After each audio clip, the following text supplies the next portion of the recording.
नाशिकच्या सातपूर भागातील अशोकनगर भाजी मार्केट परिसरात शनिवारी रात्री भीषण अपघात झाला।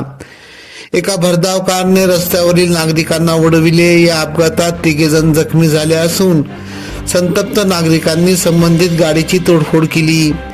शनिवार दिनांक 24 जानेवारी रोजी रात्री 11 वाजेच्या सुमारास महिंद्रा SUV क्रमांक MH15KK 3157 ही गाडी अशोकनगर भाजी मार्केट परिसरातून वेगाने जात होती।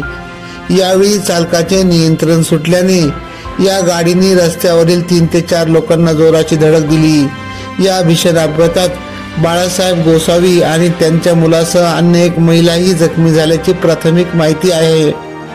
जखमींना तातडीने जवळच्या खासगी रुग्णालयात दाखल करण्यात आले असून त्यांच्यावर उपचार सुरू आहे।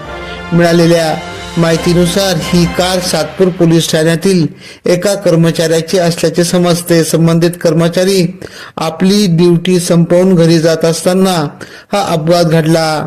या घटनेची माहिती मिळताच सातपूर पोलीस तातडीने घटनास्थळी दाखल झाले असून त्यांनी पुढील चौकशी सुरू केली आहे।